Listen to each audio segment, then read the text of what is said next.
lagi bersama. Secepatnya jasad dipendam,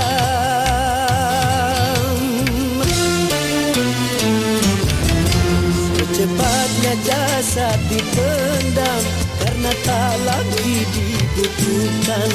Diri yang semula dipuja, kini bangkai tak berguna.